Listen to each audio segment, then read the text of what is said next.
In December of 1990, on the day that you were sworn in as the first woman president of Ireland, you said, as a woman, I want women to be written back into history. And you said women must find a voice where they found a vision. But your work on finding women's voice started much before you were sworn in as President of Ireland. By the age of 25, you were practicing law, you were teaching law, and you were a lawmaker. Few have achieved all three at the same time and used all three as tools to challenge gender discrimination. I'm going to highlight just 3 moments in your history as a women's rights lawyer, much in the vein of Ruth Bader Ginsburg. As a senator, you introduced a private member's bill to repeal the criminalization of contraceptives, and although it was not successful, it was the prelude to later challenges, including the McGee decision, which completed what you set out to do. As a lawyer, you brought test cases in Strasbourg before the European Court of Human Rights, and one landmark case, Cotter and McDermott versus Minister for Social Welfare, stands out because it was a case that you argued just before the presidential elections while you were campaigning for presidency. In that case, you challenged the fact that women were not recognized as heads of households and could not access benefits for dependent spouses equally with their male counterparts. And then finally, the Airy case, one of the landmark cases that every student of public international law is familiar with. But what is less known is that you were the one who was the counsel for the case. And what was so poignant about that case was that Mrs. Airy was seeking a judicial separation from her abusive husband. In a letter that she wrote to the press, she said that women are second-class citizens, and that is why she wanted to challenge this. Now, as you so well know, around the world, women still continue to face these challenges, and you continue to battle against those challenges. Can you speak to some of those challenges that are still remaining and that you continue to work on? Well, it's true that addressing gender issues and speaking about issues of equality for women have been very fundamental to my work from the beginning as a barrister, and then as a president, as you said, I highlighted the importance of women's voices. And in my work as High Commissioner for Human Rights, I recognise the importance of valuing the voices of women, recognising that women are often the most courageous human rights defenders because they are being abused for their sexual orientation, sexual identity. Just being women in their society and trying to be active in their communities.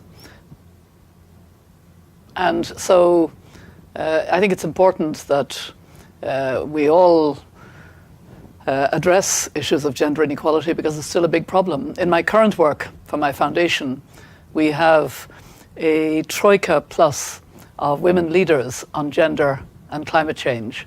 And this is a wonderful group that was brought together in Cancun at the conference there, which was the year after Copenhagen, which was regarded as a kind of failure. We didn't succeed in the big bang of getting a breakthrough in Copenhagen. So in Cancun, when we had women leaders who met together, we decided women have to be more part of the solution. There is a huge gender dimension to climate. If you undermine poverty and livelihoods, it's women who suffer.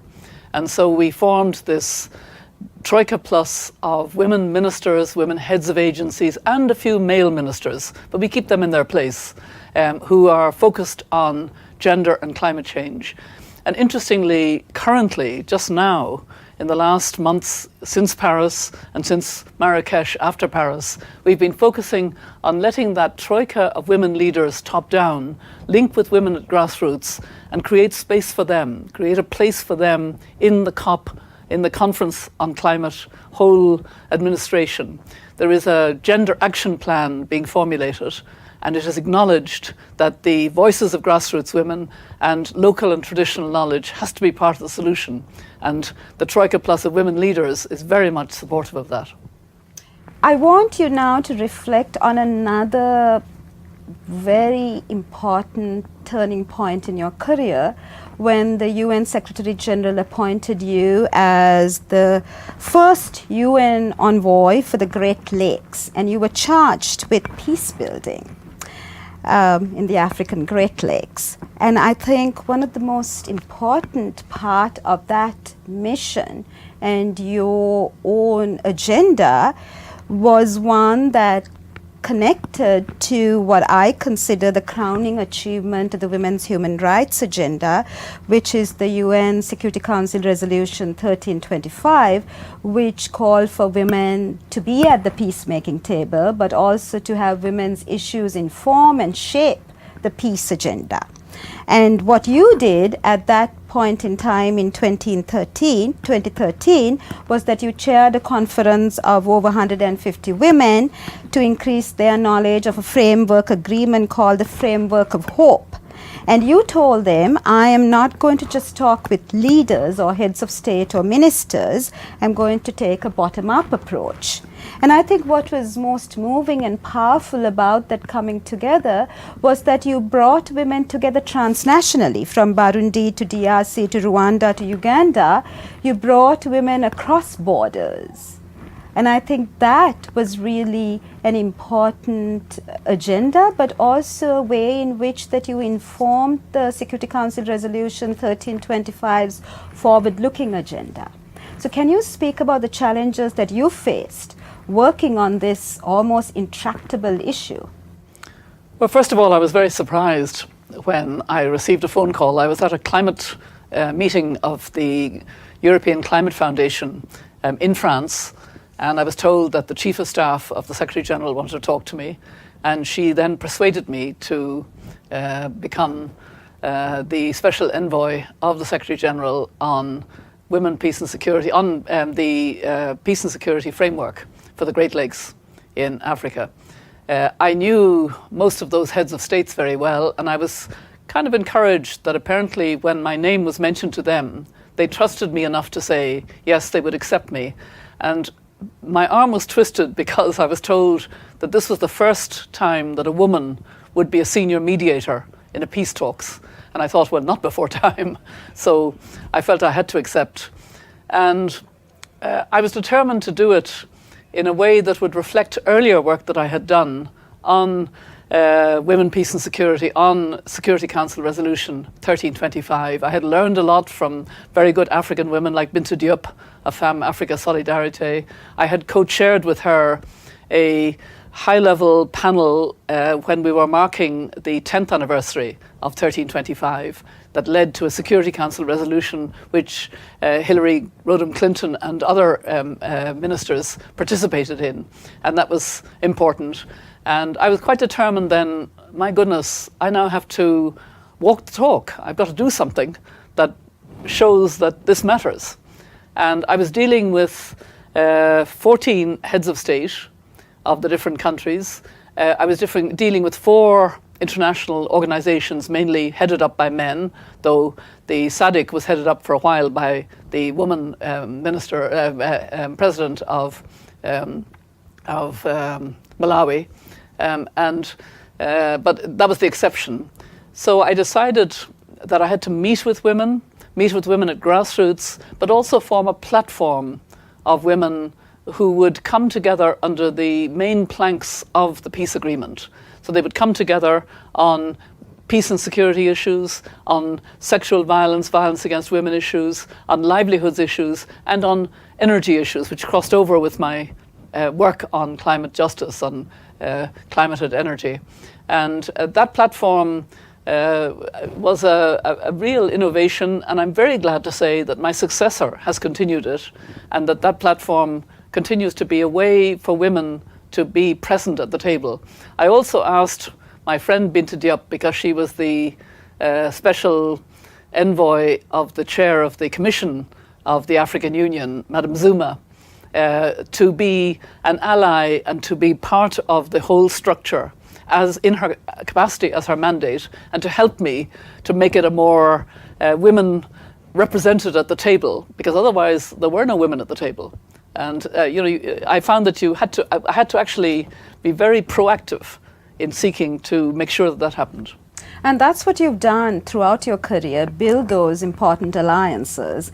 And as you mentioned, you were one of the first, one of the pioneering women leaders who had the good fortune and the privilege of being one of the first to mediate peace as a chief negotiator. And unfortunately, what history shows is that only 2% of chief mediators have been women, and you are part of that 2%. But as you said, building alliances with other women leaders and both a bottom-up and a top-down the way in which they coalesce really helps to bring women to the table. And you continue to do that in the work that you do. And that's what brings me to the third question, which is that you've made climate justice a women's issue. We've always said that women's rights are human rights. And now you say loud and clear, climate justice is a women's rights issue. Can you elaborate on that? Well, climate justice links human rights, gender, development, and climate. A lot of people, when they hear the words climate change, think of melting glaciers somewhere in the distance or rising sea level, which you can't get hold of. It doesn't echo a human dimension. And I've felt from the beginning we need to tell the stories of those most affected by climate. And those stories end up being stories of women. Stories of women putting food on the table when there are long periods of drought and flash flooding, as in northern Uganda with my friend Constance O'Kellett. She told me this destroyed her village in about 2004. She formed a women's group. She tried to ensure that she and the other women would be able to be adaptive to this, grow different crops, have new vegetables, etc., that would help to feed their families. It was very much a women's story because it was at the coalface. And that very much continues to be the reality. And I think it's important that women leaders come forward. I remember the march in New York before the climate summit in 2014, a year before Paris, where we all marched in the street. And I was marching with Gru Harlan Brundtland. And we were marching with an elders placard, and people were joining us to join with the elders, but we were all massed together. And then I saw a placard that I really wanted to be behind, which was Angry Grannies. And I thought, that's the one I want to be behind, because somehow all grannies and all grandparents should be very angry, because we know that the future for our grandchildren is going to be so much more difficult, and they don't have a voice. Children born today don't have a voice in this system. And their children don't have a voice, but they're the ones that are going to be the most affected. The poorest countries are already very affected, and I've seen that over and over again. But there's an injustice in the fact that not only are there impacts, but also there's a lack of awareness that we're making things worse for future generations unless we change course. The good news is we are changing course, and women are leading that. And it touched me deeply when you once said, when I see my grandchildren, I know that this fight must continue. And that's what inspires you day in and day out. The fact that you need to do this for your grandchildren and for all children in the world.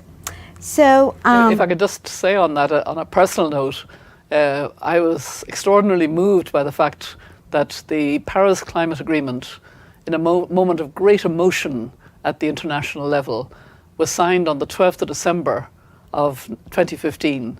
The emotion was very tangible. There was cheering and hugging and tears.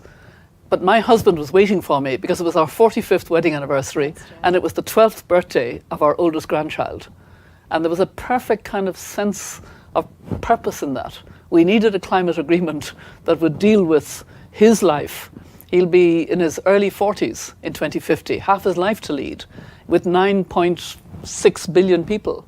How will they feed themselves? How will they clothe themselves? This was the motivation. And I think, the more ordinary people, women, men, children, young people, students, graduates, can get involved in this issue, the better.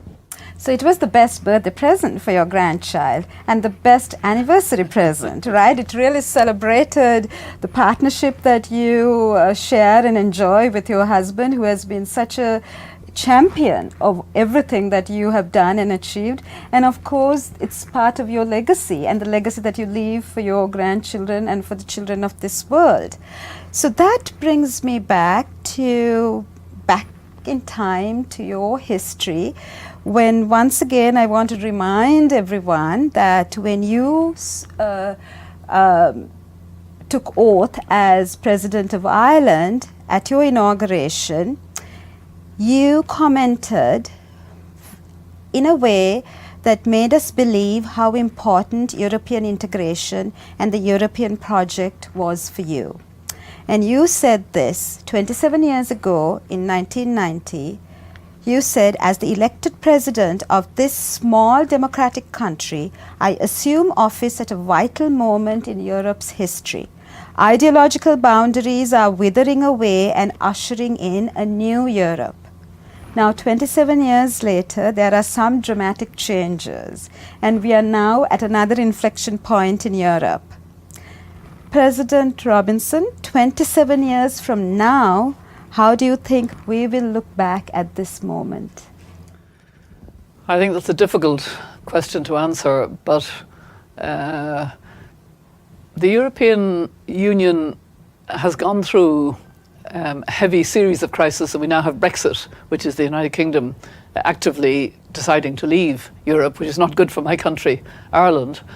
But there is a strong resilience. The 27 countries have been shocked in a Trump language, disrupted into coming together in a way that is remarkable. And we see a new president of France who's very committed. We see new gains for Angela Merkel in her likelihood of being re-elected as chancellor with her party. And I think that the forecast for Europe over the next couple of years is quite good. What will happen in the future, I don't know. I have to say, although I'm strongly a European, I am a citizen of the world now. When you become High Commissioner for Human Rights, you look much further than Europe. And in my Foundation on Climate Justice, we don't focus primarily on Europe except for Europe's responsibility. Like the United States and other parts of the rich developed world, they have to take their responsibility for the emissions and for now moving rapidly to a carbon neutral world, hopefully before 2050, so that we can make sure that we are on course for the wonderful goal in the Paris Agreement of staying well below 2 degrees Celsius of warming and achieving 1.5 degrees. It needs Europe and others to do that. But actually my focus is much more on developing countries. That's where I travel to, that's where I take my energy from, that's where I link with the grassroots who are doing so much, and that's where the real climate justice issues and the gender issues and the human rights issues are most visible and most tangible and most important. And I want you to reflect a little bit about the work that you are continuing to do, which is bringing these voices, the voices of women affected by climate change, and making sure that their voices and their narratives are heard around the world in a way that will impact policies and new laws.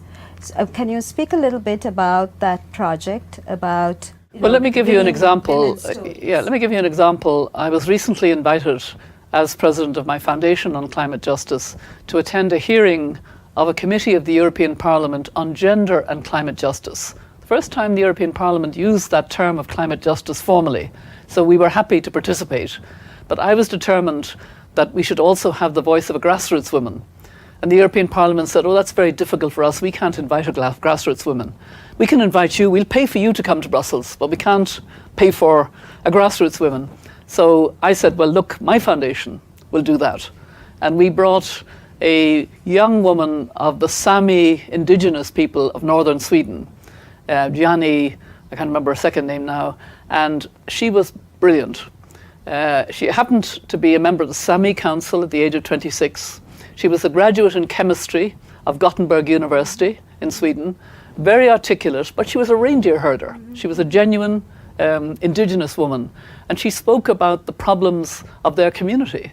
that everything is changing. She said climate change is not a threat. It is here, it is now, and it is serious. And I thought that was a wonderful, clear affirmation. Don't talk about it as something of the future. It is now. And then she said, among other things, because of the change in the weather, the climate swift changes now, they would have a cold period and they would have snow. And then the snow would begin to melt, and then the cold would come back again with a thin layer of ice. And that ice would prevent the reindeer from smelling the green down below, which was their nurture. They would not smell through the ice, and they would go further and further, and they would starve and die. Or they would fall through the ice into water and drown, which happens a lot. And also some of the Sami community have died because of the uncertainty now of whether the ground is, the snow or the ice is strong enough. And it was just listening to her, you know, that was an important voice for the European Parliament to hear. And, you know, she said to them, you know, I applaud you for the fact, and she actually clapped, she said, I applaud you for the fact you're having this discussion. What took you so long? I love that. You know, what took you so long? And she was right. So your work has always been to give voice to others and to bear witness to the human condition. You have said that your journey has been one of bearing witness to human suffering and the human condition. And I want to end on that, President Robinson. After your first visit to Somalia as the President of Ireland, you said, for the first time, there was a quiver in your voice when you said, I cannot speak calmly because I have a sense of what the world must be responsible for. That sense of accountability has always been so strong that we are responsible not only for ourselves, but for each other. And one of your favorite poems by Seamus Heaney, The Republic of Conscience, truly embodies who you are. The poet says, no ambassador of the Republic of Conscience would ever be relieved. And long after stepping down from the highest public offices of President of Ireland and the High Commissioner of Human Rights, you continue to be the fearless voice of justice for women, for those who do not have a voice, for those who are yet to come, our children and our grandchildren. Thank you, President Robinson, for what you have done for the world and what you continue to do for all of us. Thank you very much.